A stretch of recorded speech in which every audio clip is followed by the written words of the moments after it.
네, YTN 라디오 생생경제 2부로 이어가도록 하겠습니다. 지금 삼성전자의 위기에 대한 이야기 하고 있는데요. 2부에서도 이 이야기 이어가도록 하겠고요. 삼성전자의 위기 대응은 어떻게 준비 중인지 박주근 리더스인덱스 대표님 그리고 박준영 산업인류학 연구소장님과 계속해서 이야기 나눠보겠습니다. 자, 근데 앞서서 소장님께서 1부 끝곡을 선곡을 하셨는데 왜 민물장어의 꿈을 고르신 겁니까? 뭐 우리나라 삼성이나 민물에 있다가 바다로 나가지 않습니까? 예. 그래서 이제 글로벌이라는 경쟁이나 거기서 협력적 경쟁을 해야 예. 살아남을 수 있기 때문에 그런 쪽의 이미지를 잡아봤습니다. 역시 산업인류학이라 그런지 시적인 말씀을 해주셨습니다. 자, 1부에서는 대부분 안 좋은 이야기, 부정적인 이야기들 했으니까 일단 삼성전자가 좋았을 때 이야기부터 한번 해보고 시작을 할게요. 삼성전자 앞서서 이렇게까지 큰 기업은 아니었다라는 말씀도 해주셨는데 삼성전자의 반도체 산업이 언제부터 이렇게 커진 겁니까?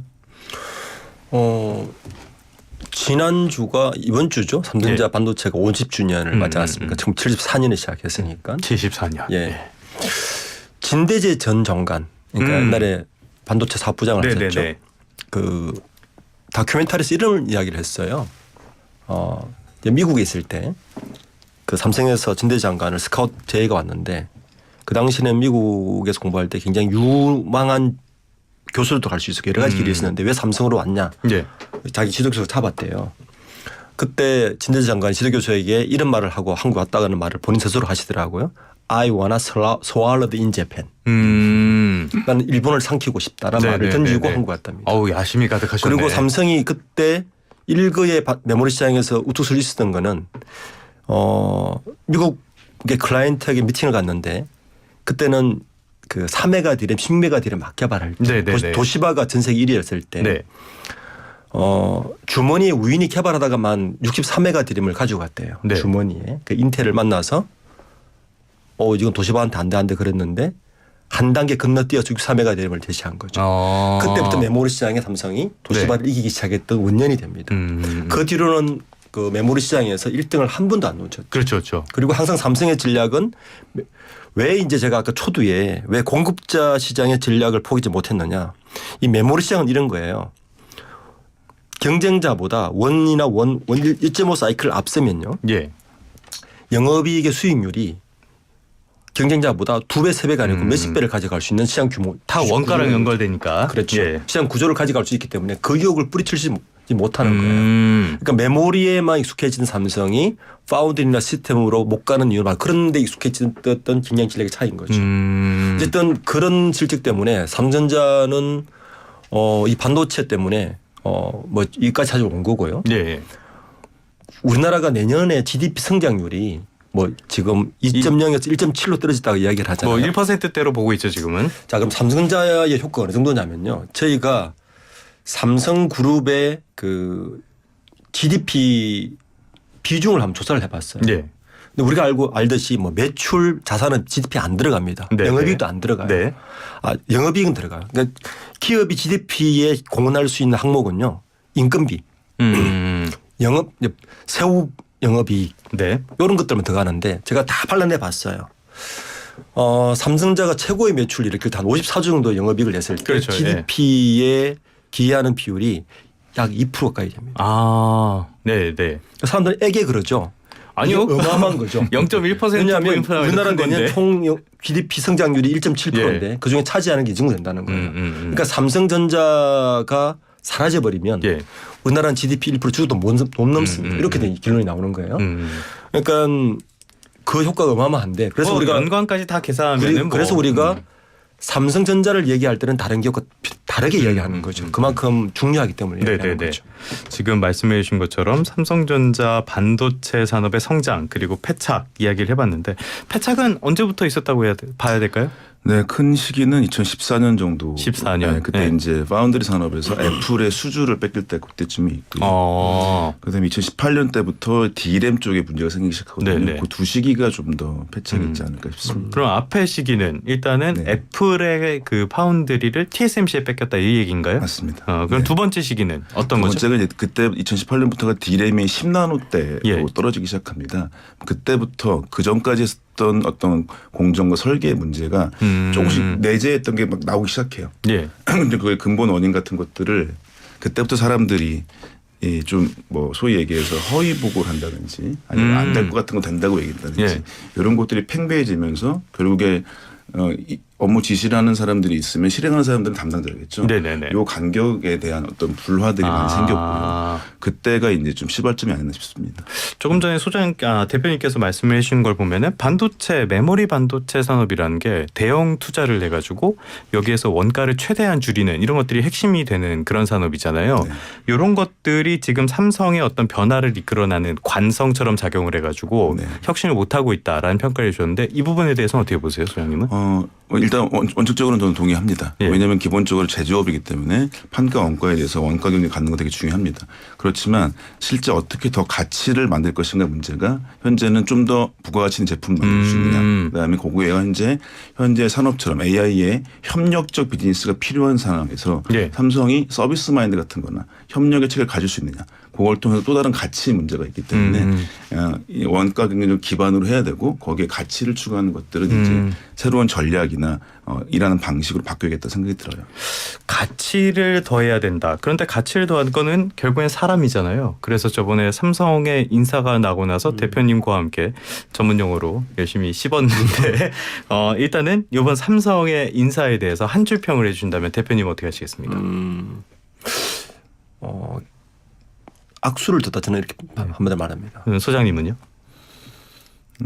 저는 어떤 면에서는 수습이라고 예. 그래요. 수습.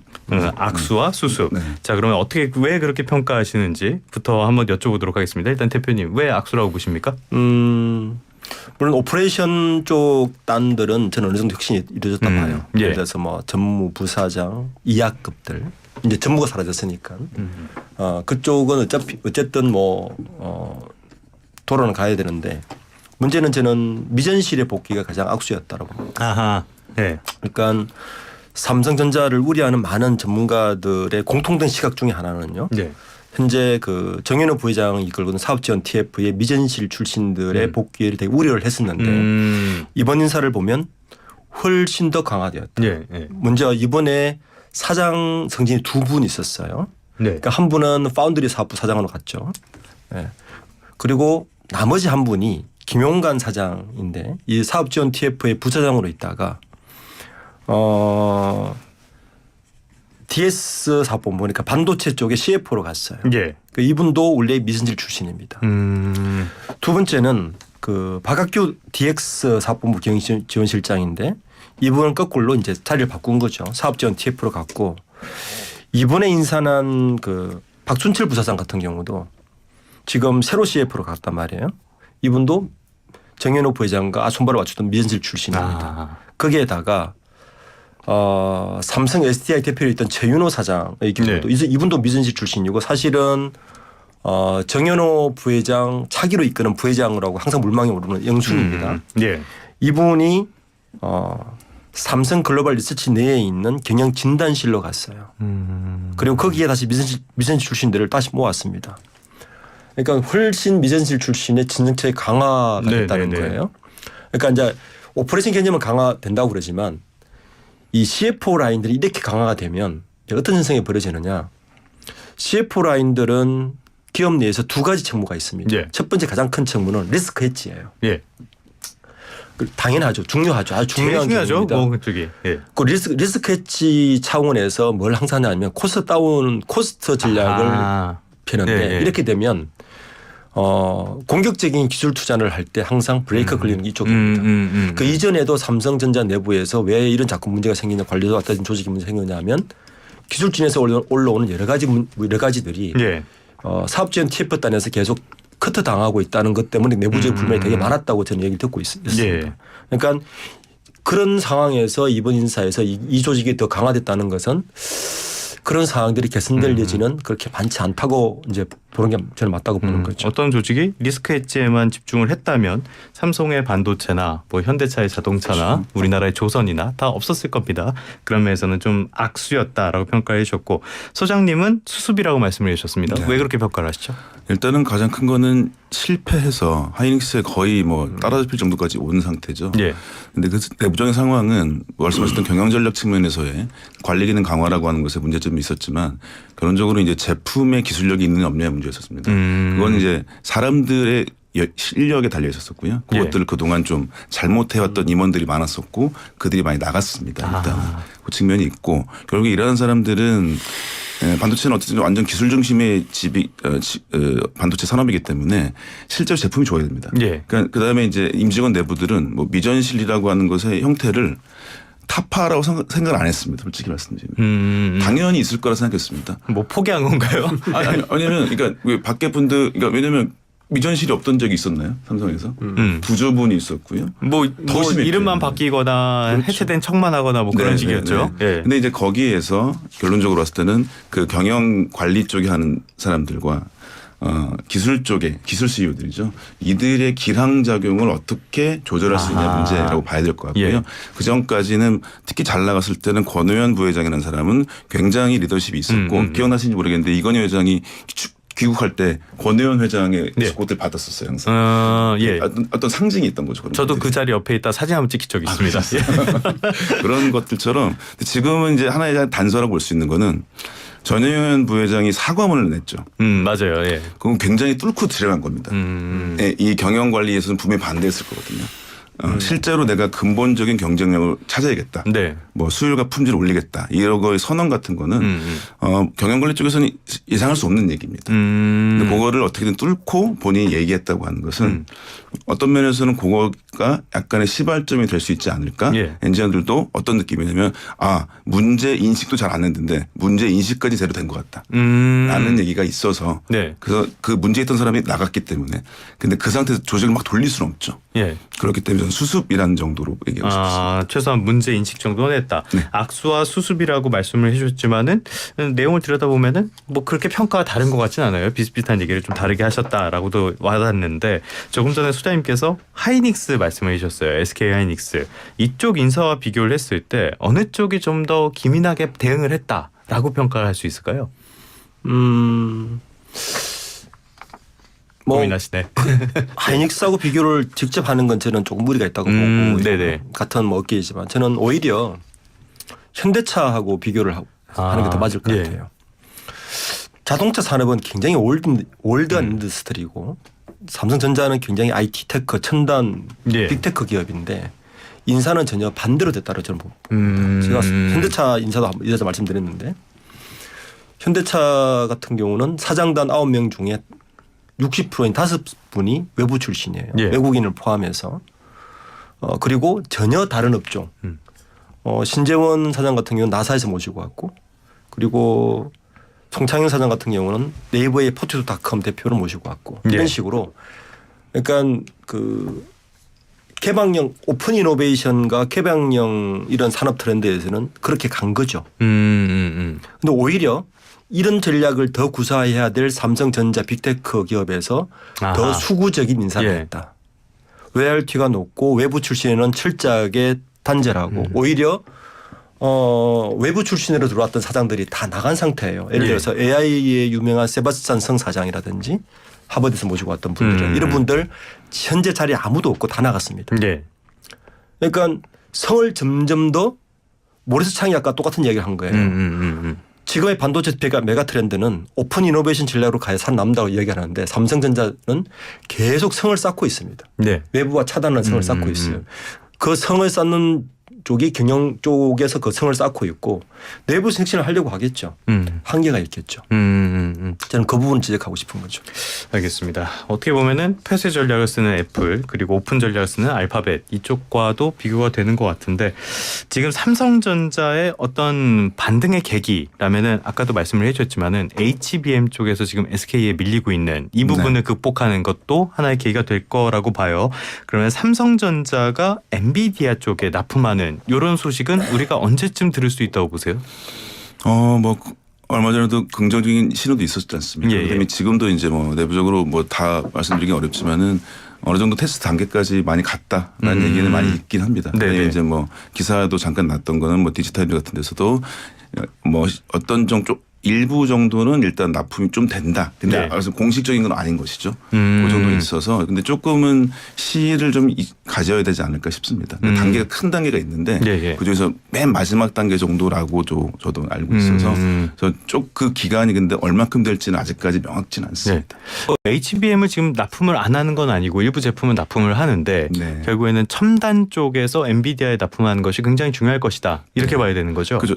첨단도 하긴 합니다. 근데 예. 이제 AMD는 하고 있는데 AMD 쪽. 근데 네. 엔비디아가 워낙에 크기 때문에 네네네. 거기에 실제로 할 수 있냐. 그게 가장 비싸기 때문에 그 여부가 이제 현재 달리는 거고. 지금으로서는 SK하이닉스가 사실상 독점을 하고 있는 그렇죠. 상태고 네. 여기에 삼성전자가 어떻게 들어가는지도 한번 봐야 되겠습니다.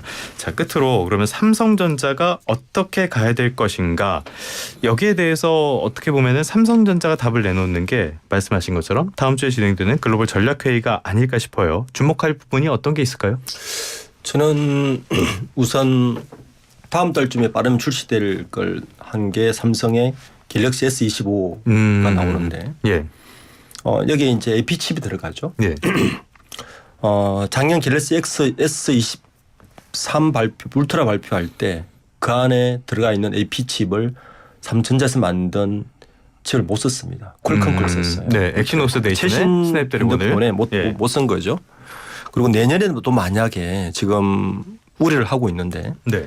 S24에 삼성에서 말하는 엑시노스 2500을 못 쓰고 퀄컴 칩 거기에 이제 3나노 아까 말한 제2공정 칩이 들어가요. 예. 만약에 못 쓴다면 삼성전자의 기술적 보급력은 굉장히 오래 걸릴 것이다. 아까 이제 HBM 이야기를 하셨는데 엔비디아가 현재 그 블랙엘 출시를 다 앞당기고 있어요. 예. 그 말은 삼성전자가 들어갈 수 있는 확률이 점점 낮아진다는 이야기입니다. 그러니까 양산을 앞당길수록 삼성은 불리해지는 거예요. 그렇죠. 그러니까 메모리수도 불리해진 상황이고 AP 칩은 왜 중요하냐? 여기는 삼성전자의 기술이 총화가 다 들어가 있습니다. 네. 시스템 LSI 설계 부분과 파운드리 사업본부와 그렇죠. 예. 삼성의 MX 사업본부까지 다 연결되어 있는 건데 네. 여기에 본인들이 만든 칩과 본인들이 만든 파운드리에서 사용을 못 쓰고 퀄컴 걸 쓰고 있다는 것은 대내외적으로 네. 주주들에게는 굉장히 실망감을 줄 수밖에 뭐 일단 없죠. 자존심 문제도 좀 걸리는 것이고 그렇죠. 예. 그런 측면에서 이것도 주목해 봐야 되는 갤럭시 S25라고 하셨나요? 저는 아직도 아주 구형폰을 쓰고 있기 때문에 잘 모르고 있었습니다. 소장님께서는 글로벌 전략회의 이 부분에서 어떤 측면에 좀 주목하고 계세요? 맨 처음으로 얘기했던 그 전략적으로 소위 오픈이 되는지 여부일 것 예. 같아요. 그런 소위 개방할 수 있고 예. 그거 할 수 있는지 여부의 전략을 세울 수 있는지가 중요할 것 같습니다. 삼성 내부 자원으로서의 협력이 아니라 예. 외부를 어떻게 끌어들여서 할 수 있는 거에 대한 아하. 콜라보레이션 문제가 있을 것 같고요. 예. 뭐 좀 철지는 얘기 노래 제목이긴 한데 위너 테이크스 올이라는 거 있지 않습니까? 예. 이제 문장을 바꿔야 될 것 같습니다. 위너즈 테이크 올이라고.